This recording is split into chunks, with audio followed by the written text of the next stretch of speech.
Everyone, welcome back to my channel. तो friends, आज मैं आप लोगों के लिए लेके आई हूँ किचन से जुड़े हुए बहुत ही कमाल के टिप एंड हैक्स जो आपकी डेली लाइफ को बना देंगे बेहद आसान। देख लेते हैं गैस को चूल्हे को लेकर। जिस तरीके से हम गैस चूल्हे को साफ़ करते हैं और हमारा जो गैस चूल्हा है हम साफ़ कर जाते हैं और फिर वो कपड़े से जो पानी के इस तरीके के दाने से रह जाते हैं, जिससे हमारा चूल्हा साफ़ चमकता नहीं है, अच्छा नहीं लगता है। तो इसे एकदम क्लीन चमका के कैसे रख सकते हैं, उसके लिए मैं बहुत ही अच्छा आइडिया बता रही हूँ आपको। 2 से 3 दिन तक आपका चूल्हा एकदम क्लीन साफ़ सुथरा दिखेगा। तो यहाँ पर हमें लेना है इस तरीके से कुछ कोकोनट ऑयल की बूंदें। इस तरीके से हमने यहाँ पे कोकोनट की कुछ बूंदें ही गैस सिलेंडर के ऊपर डाली है और ये बूंदें डालने से आप देखना आपका जो चूल्हा है क्या शाइनिंग मारने वाला है, बहुत ही साफ़ सुथरा हो जाएगा। तो यहाँ पे मैंने ले लिया है टिश्यू पेपर और जो आपके चूल्हे के ऊपर गंदगी रह गई है उसको एकदम क्लीन कर देगा और बहुत ही अच्छा एकदम साफ़ सुथरा आपका गैस का जो चूल्हा है बहुत चमकने वाला है। तो यहाँ पर आप देख लीजिए, मैं इस तरीके से टिश्यू पेपर से आपके सामने ही सिर्फ कुछ बूंदें मैंने गैस के ऊपर डाली है और उसके बाद में टिश्यू पेपर से आपको रगड़ के दिखा रही हूँ। देखो जितनी भी गंदगी है उसको भी बहुत अच्छे से साफ़ कर लेता है। हम पोंछा लगाते हैं फिर भी कपड़े से गंदगी रह जाती है, लेकिन यहाँ पे मैंने टिश्यू पेपर से इसको साफ़ किया है। जो भी गैस सिलेंडर के ऊपर की गंदगी थी सब टिश्यू पेपर ने एकदम क्लीन साफ़ कर दी है। तो आप भी इसी तरीके से जब भी आपका जो गैस का चूल्हा है उसके ऊपर आप ये वाली टिप ज़रूर अपना के देखें और इसमें बिल्कुल भी मिट्टी धूल नहीं जमेगी। आप 4-5 दिन तक आराम से आपके गैस के चूल्हे को चमका के एकदम साफ़ सुथरा रख सकते हो। रोज़ रोज़ चमका नहीं पाते हैं तो हम वीक में एक बार इस तरीके से साफ़ करेंगे तो आपका चूल्हा एकदम क्लीन चमकेगा। तो इस तरीके से आप भी एक बार इस टिप को अपना कर देखिए। मैं उम्मीद करती हूँ कि आपको ये मेरी टिप बहुत पसंद आई होगी। चलिए फिर देख लेते हैं अगली वाली टिप्स। पे है अगली टिप झाड़ू को लेकर। तो हम इस तरह की जो फुल झाड़ू है वो मार्केट से लेके आते हैं और इसमें बहुत सारा भूसा रहता है और इसको हम बार बार दीवार में मार के अगर इसको साफ़ करते हैं तो इसकी सीख टूटने का ज़्यादा डर लगा रहता है और अगर हम इसे ऐसे झरकारते हैं तो इसके भूसे की वजह से हमारी नाक में एलर्जी होती है और उसका जो भूसा उड़ता है। और हम झाड़ू लगाते हैं तो घर में झाड़ू लगने की वजह और ज़्यादा गंदगी हो जाती है। तो इस तरीके से हमें कोई भी पुराना ब्रश ले लेना है और जो हम कपड़े धोते हैं वो वाला ब्रश लीजिए और इस तरीके से झाड़ू के ऊपर ब्रश चला दीजिए। तो यहाँ आप झाड़ू के ऊपर इस तरीके से ब्रश चलाओगे ना तो उससे क्या होगा कि आपकी जो झाड़ू है वो उसमें जितना भी भूसा है, जितनी भी गंदगी है वो सारी इससे निकल जाएगी और आपको झाड़ू को फटकारना या इधर उधर दीवार में मारना नहीं पड़ेगा जिससे कि झाड़ू गंदा हो टूटे जल्दी से। तो झाड़ू नहीं टूटेगा बिल्कुल। आप इस तरीके से इसकी सारी जो भूसा है उसको अच्छे से निकाल लीजिए। कई लोगों को तो क्या होता है कि इसको झरकारने की इसकी जो भूसे की एलर्जी है उन लोगों की तबीयत भी ख़राब हो जाती है। इसको निकालने में इसकी एलर्जी की वजह से नाकों में इससे छींक आने लगती है और इससे धीरे धीरे फिर तबीयत भी ख़राब होने लगती है। तो आप घर में जब झाड़ू लगाते हैं तो घर में भी झाड़ू लगने की वजह और ज़्यादा गंदगी हो जाती है। तो इस तरीके से आप इसको पहले ही क्लीन कर ले। क्लीन इस तरीके से करिए कि आपकी सिर्फ इसमें जो भूसा है वही निकलेगा, ना कि ये सीख निकलेगी। बिल्कुल भी सीख नहीं निकलेगी, बिल्कुल भी नहीं टूटेगा। आप देख सकते हो कितनी सारी इसकी जो गंदगी थी वो सारी निकल गई है। तो इस तरीके से आप इसको यूज में ले और आपका जो झाड़ू है काफ़ी लंबे समय तक चलेगा। उम्मीद करती हूँ छोटी सी टिप्स है आपको पसंद आई हो तो प्लीज़ वीडियो को लाइक एंड शेयर और चैनल को सब्सक्राइब जरूर करें और आप भी एक बार इस टिप को ज़रूर ट्राई करना। चलिए फिर बढ़ते हैं अगली नेक्स्ट टिप की तरफ। तो आज की जो टिप्स है, इस तरीके के जो मिक्सी जार होते हैं उनको हम क्लीन करते हैं, लेकिन कई बार क्या होता है कि नीचे से इस तरीके से बहुत ज़्यादा गंदे रह जाते हैं। हम क्लीन करते फिर भी अच्छे से क्लीन नहीं हो पाते हैं और इनको हम बार बार क्लीन करने पर ये जल्दी ख़राब होने का भी डर रहता है। तो उसके लिए मैं आप लोगों के साथ टिप्स शेयर कर रही हूँ।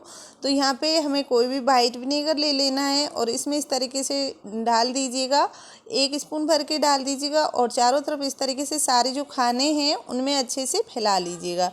फिर यहाँ पे दूसरी चीज़ हमें लेनी है इनो। इनो हर किसी के घर में होती है, हर किसी के पास में होती है। कई बार हम काफ़ी सारी ले आते हैं, पूरी पैकेट ले आते हैं और रखे रखे उनकी एक्सपायर डेट भी निकल जाती है। तो आप एक्सपायर डेट वाली भी ले सकते हो और अगर इनो नहीं है तो उसकी जगह आप बेकिंग पाउडर भी यूज में ले सकते हो, 1 स्पून भर के। और यहाँ पे लेना है टूथब्रश को हम इससे साफ़ करेंगे, लेकिन इस तरीके से इससे क्लीन नहीं हो पाएगा क्योंकि खानों में ये टूथब्रश नहीं जा पाएगा और टूथब्रश सीधा होता है। तो इसको हम किस तरीके से टूथब्रश को सही से बना लेंगे। तो यहाँ पे हमें गैस ऑन कर लेनी है। टूथब्रश आप ख़राब वाला यूज़ में लीजिएगा, जिसको आप बिल्कुल यूज़ में नहीं लेते हो। तो ऐसे जो ब्रश होते हैं उनको हम यूज़ में लेने के बाद फेंक देते हैं, तो इसे फेंके नहीं, इसको कुछ इस तरीके से आप हल्का हल्का गर्म करिए और गर्म करके एक चिमटे की सहायता से या फिर कोई भी आप वो ले लीजिए, उससे इसको इस तरीके से धुका दीजिए।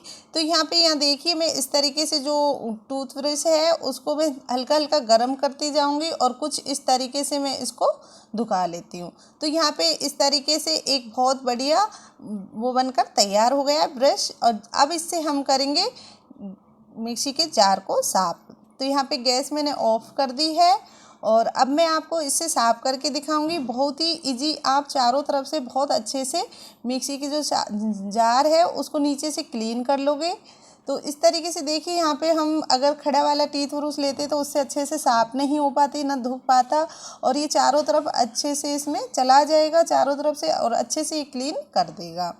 तो कुछ इस तरीके से टूथब्रश से इसके जो खाने हैं एकदम क्लीन साफ हो जाएंगे और आपको बार बार ये धुलना भी नहीं पड़ेगा कि आपको महीने या 15 दिन में एक बार आप इसे क्लीन करिए, और ये इससे बहुत ही जल्दी भी क्लीन हो जाते हैं। तो आपका ये टाइम भी बहुत अच्छे से बचाएगा कि आप काफ़ी देर तक रगड़ते रहो, इसे साफ़ करते रहो। तो इस तरीके से अगर आप साफ़ करोगे ना तो आपको ज़्यादा टाइम भी नहीं लगेगा और बहुत अच्छे से आपका जो जार है साफ़ हो जाएगा। तो यहाँ पे ये देखिए मैं धुल कर ले आई हूँ और अच्छे से आपने देखा पहले कितना गंदा था और अब कितने अच्छे से क्लीन हो गया है। और इससे आप इस तरीके से नीचे जो इसमें जमी हुई गंदगी है उसको भी निकाल सकते हो। ये वाला जो गैजेट्स है बहुत ही काम का बना है, आपको बहुत ज़्यादा यूज़फुल रहने वाला है। तो मैं उम्मीद करती हूँ छोटी सी टिप्स है आपको पसंद आई हो। लिपस्टिक तो हर महिला लगाती है और इसको हम जब भी लगाते हैं तो हम लगाने के बाद में हमारे फेस पे पसीने वगैरह आते हैं, तो उसके कारण ये छूट जाती है और छूटने से फिर हमारा फेस पे इधर उधर होने से बहुत ज़्यादा ख़राब होने लगती है। तो इस तरीके से यहाँ पे ये देखिए मैंने हाथ पे ज़रा सी लिपस्टिक लगा के आपको दिखा रही हूँ। तो यहाँ पे इस तरीके से लिपस्टिक लगाइए, कोई भी आप लिपस्टिक लगाते हो तो वो छूटती ही छूटती है। तो इस तरीके से ये छूटे ना, तो उसके लिए मैं आप लोगों के साथ एक टिप शेयर कर रही हूँ। तो यह सबसे पहले मैं इसे अच्छे से साफ़ कर लेती हूँ। तो यहाँ मैंने कपड़े से अच्छे से साफ़ कर ली है और अब मैं आपको फिर से लिपस्टिक लगा के दिखा रही हूँ। तो यहाँ पे इस तरीके से लिपस्टिक लगा लेनी है। जब भी आप कहीं पार्टी या कहीं बाहर भी जाओ और आपको छूट जाती है तो सबको ही ख़राब लगती है, तो इस तरीके से आपको लिपस्टिक के ऊपर हल्का सा पाउडर लगा लेना है। तो यहाँ पे आप इस तरीके से पाउडर लगा लोगे ना तो उससे क्या होगा कि जो आपकी लिपस्टिक है वो बिल्कुल भी नहीं हटेगी। तो यहाँ पे ये देखिए आप कोई भी कपड़े से हल्का हल्के हाथों से दबाइए और ये सारे जो पाउडर है उसको हटा दीजिए। और हटाने के बाद में अब आप देखिए, अब आप इसको रिमूव करिए, बिल्कुल भी नहीं इधर उधर निकलेगी ना हटेगी। ये एकदम पक्की वाली लिपस्टिक हो गई है, ये बिल्कुल भी नहीं छूटेगी। तो छोटी सी टिप्स है, उम्मीद करती हूँ आपको पसंद आई होगी। तो इस तरीके से आप जब भी कहीं पार्टी वगैरह या बर्थडे में कहीं भी आपको जाना है, कभी भी आपको लिपस्टिक लगानी है तो लिपस्टिक के ऊपर आप ज़रा सा पाउडर लगा लीजिए, कोई भी टेल्कम पाउडर ले लीजिए और पाउडर लगाने के बाद में फिर आप लिपस्टिक आपकी बिल्कुल भी नहीं छूटेगी। हल्के हल्के हाथों से उस पाउडर को हटा दीजिए कोई भी कपड़ा या हैंकी वगैरह की मदद से। तो अब आप देख सकते हो दोनों को मैंने यहाँ पे अच्छे से रब करके दिखा रही हूँ, बिल्कुल भी नहीं निकल रही है। वही लिपस्टिक है, आप ही के सामने रखी है। तो आप देख सकते हो पहले में और अब में कितना डिफरेंट आ गया।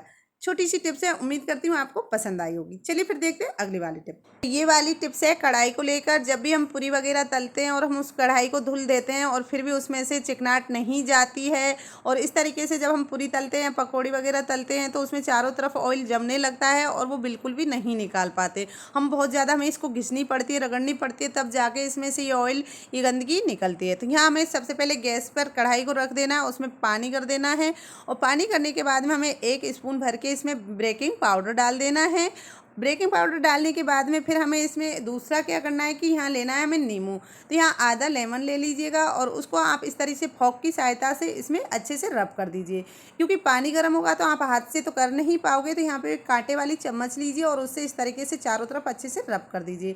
और यहाँ गैस को बंद कर फिर नीचे उतार लीजिए। और जब हल्की हल्की ये कढ़ाई ठंडी हो जाए तो आप कोई कपड़े से या हाथ से पकड़ के इसको चारों तरफ से अच्छे से रब कर लीजिए। ये नींबू इसकी सारी चिकनाहट को निकाल देगा। आपको ज़्यादा रब करने की ज़रूरत भी नहीं पड़ेगी और ना ही आपको इसको रगड़ने की ज़रूरत पड़ेगी कि ये जूना लेके रगड़ो कि वो जूना लेके रगड़ो। पहले इस तरीके से, फिर यहाँ पे आपको जो स्क्रबल होता है उसमें साबुन लगा के उससे आपको रब कर देना है। आप देखोगे कि इसकी जो सारी गंदगी थी, सारी चिकनाहट थी, वो एकदम अच्छे से क्लीन हो जाएगी। तो यहाँ पे आप देख सकते हो इस तरीके से मैंने सिर्फ ज़रा सा साबुन लगाया था और उसको स्क्रबर से ही रगड़ दिया और अच्छे से साफ करके अब मैं आपको धुल के दिखा देती हूँ।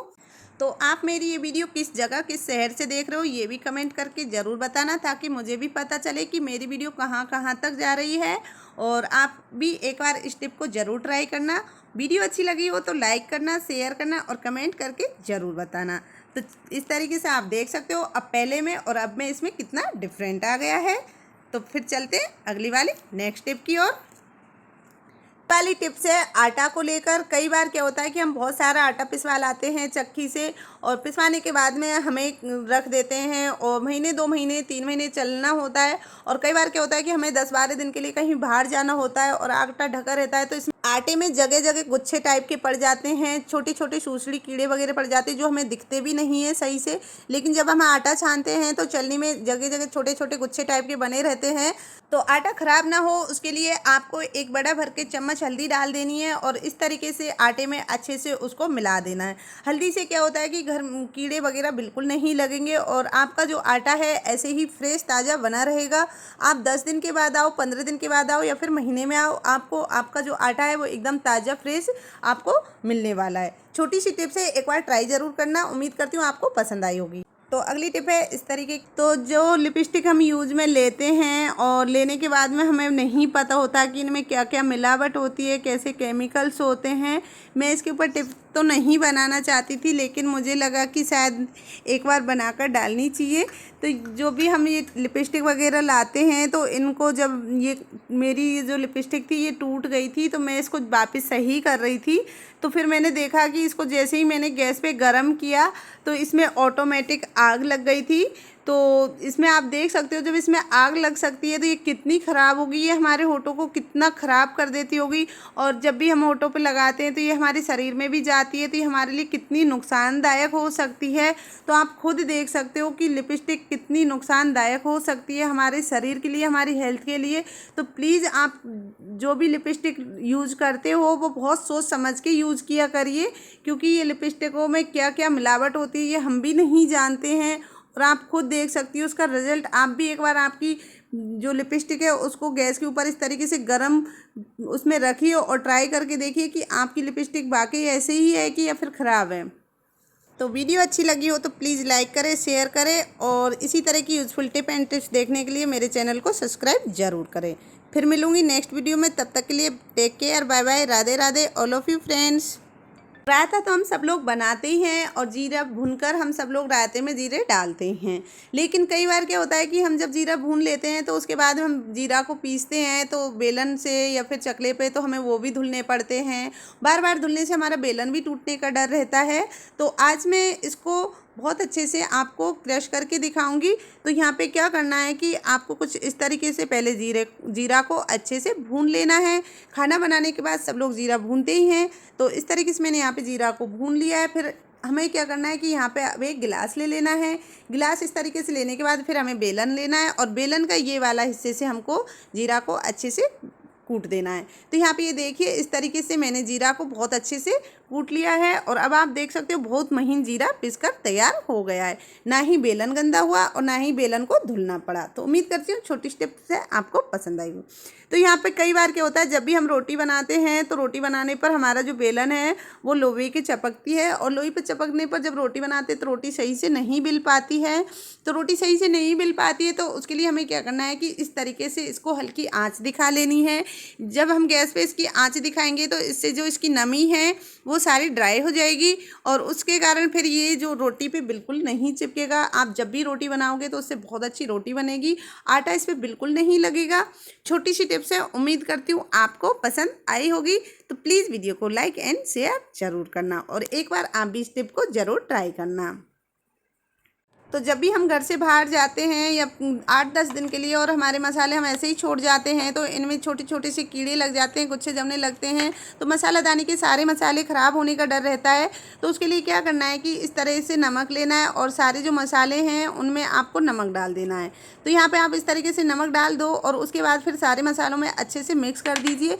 आप 8 से 10-15 दिन बाद में जब वापस आओगे तो आपको आपके जो सारे मसाले हैं वो एकदम सुरक्षित और सही मिल लेंगे। और जो ये स्पून है इसको बिल्कुल भी नमक में नहीं रखें, क्योंकि स्टील की स्पून आप अगर नमक में रखोगे तो ये एक जहर यानी कि पॉइजन का काम करती है। तो कभी भी स्टील की चम्मच नमक में ना रखें, या फिर आप इसकी जगह प्लास्टिक की चम्मच का भी यूज ले सकते हो, या फिर आप कोई और मसाले में स्टील की चम्मच को रखें, नमक में बिल्कुल भी ना रखें। तो एक बार आप भी इस टिप्स को जरूर ट्राई करें। चलिए फिर बढ़ते हैं अगली टिप्स की तरफ। बर्तन होते हैं, जो भी घर में कांच के बर्तन यूज लेते हैं, तो उनको भी आप इसी तरीके से बहुत अच्छे से चमका सकते हो। यहाँ पे मैं आपको कुछ गिलासों को चमका के आपको दिखाती हूँ। जो हमारे गिलास डेली में हम यूज़ लेते हैं, या फिर हमारे पास जो कांच के जो भी कंटेनर होते हैं डिब्बे टाइप के, या फिर बर्तन हम यूज़ में लेते हैं डेली यूज़ में, फिर इनमें धीरे धीरे रगड़ लगने से ये ख़राब हो जाते हैं। तो उसके लिए मैं आपको बहुत ही अच्छा सोल्यूशन बता रही हूँ। क्या करना है, सबसे पहले हमें लेना है वाइट विनेगर और उसमें डालना है 1 चम्मच नमक, और इसको पहले अच्छे से रफ कर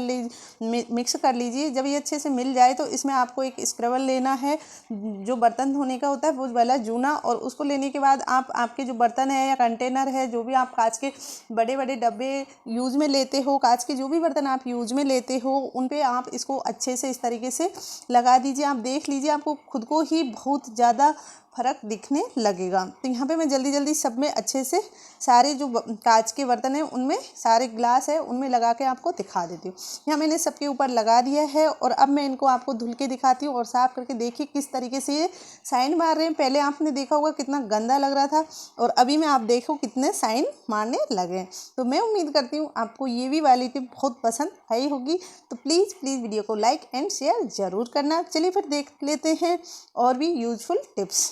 जब किचन के कप्स हैं तो इनको कीप शॉपर्स लेके आ रहे होते हैं, या फिर हम घर से कहीं और जगह शिफ्ट कर रहे होते हैं, तो इनके साइडों से जो कप्स के हैंडल है वो टूट जाती है, या फिर किनारों पे से कप हल्की सी टूट जाती है, तो कप हमारी अच्छी नहीं लगती है। तो इसके लिए मैं आपको बहुत ही अच्छा आइडिया बता रही हूँ, आप एक बार इस टिप को ज़रूर अपनाना। तो सबसे पहले हम एक न्यूज़पेपर लेंगे और उस पर इस तरीके से कप के जो हैंडल है उनको एक दूसरे के अंदर अच्छे से फिक्स कर देंगे। तो इस तरीके से आप जो कप के हैंडल है एक दूसरे के अंदर अच्छे से फिक्स कर दीजिएगा।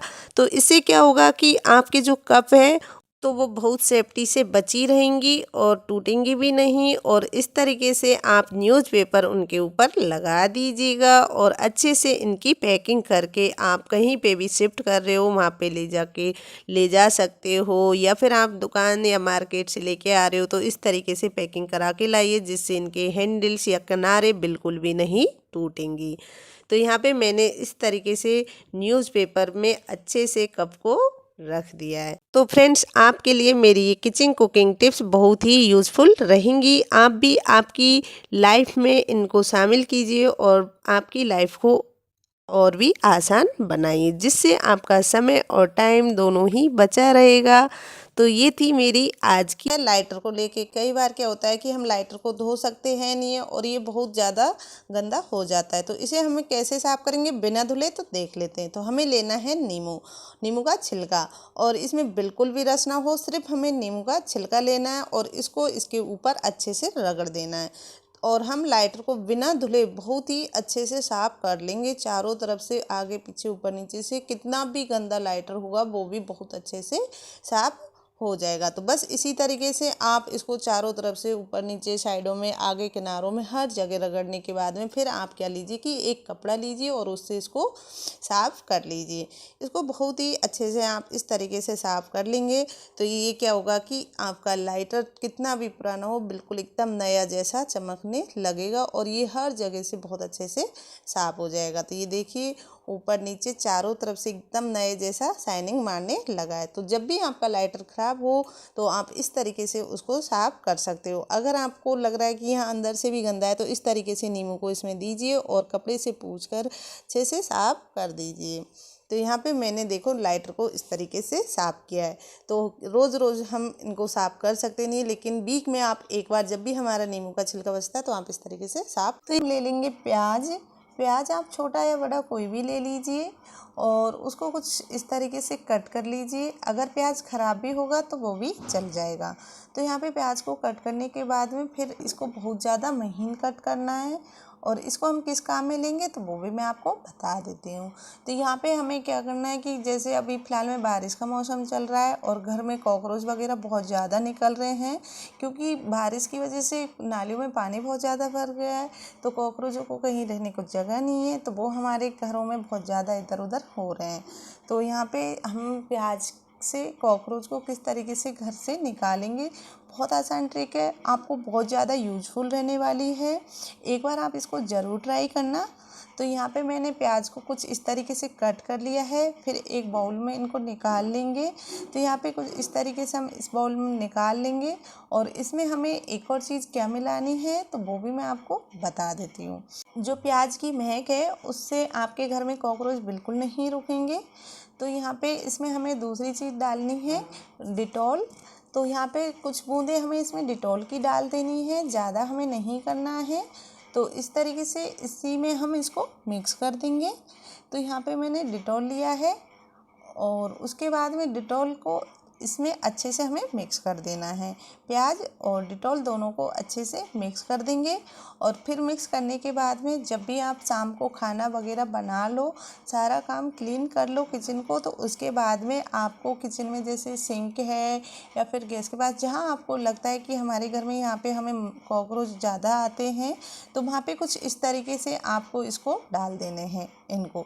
तो यहाँ पे इस तरीके से आप जब डाल दोगे तो उससे क्या होगा कि इसकी जो बहुत तेज़ जो महक आती है, तो उसके कारण आपके घर में कॉकरोच बिल्कुल भी नहीं आएंगे, वो नाली में ही रहेंगे, वो बिल्कुल भी बाहर नहीं निकलेंगे।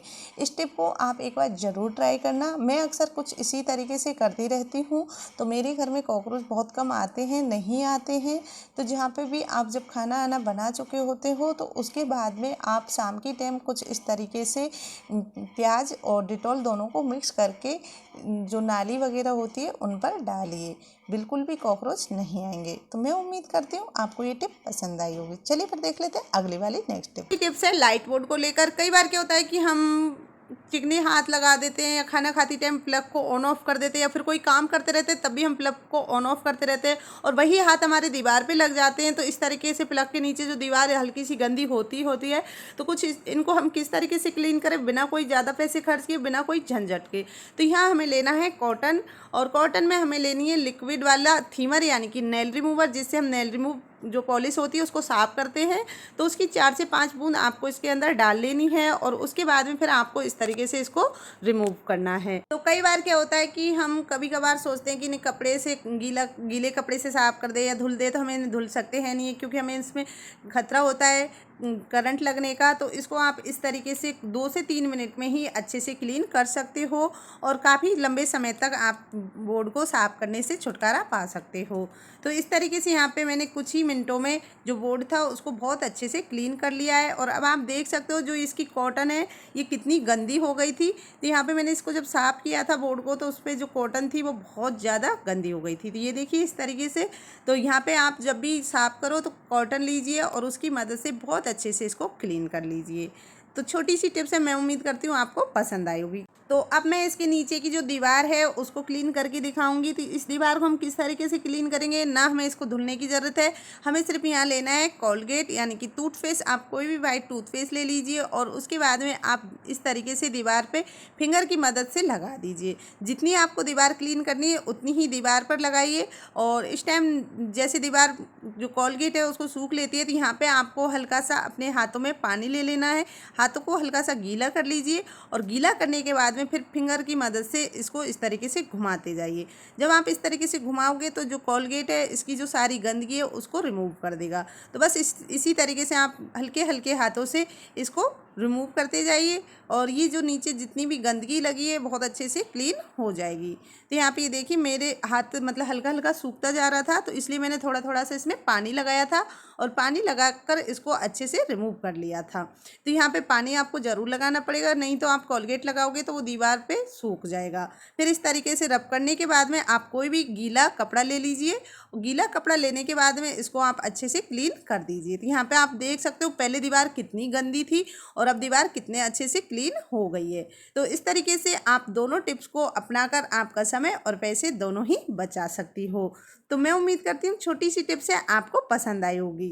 तो वीडियो अच्छी लगी हो तो प्लीज़ लाइक करें, शेयर करें और इसी तरह की यूज़फुल टिप एंड टिप्स देखने के लिए मेरे चैनल को सब्सक्राइब ज़रूर करें। फिर मिलूँगी नेक्स्ट वीडियो में, तब तक के लिए take care, bye bye, Radhe Radhe all of you friends.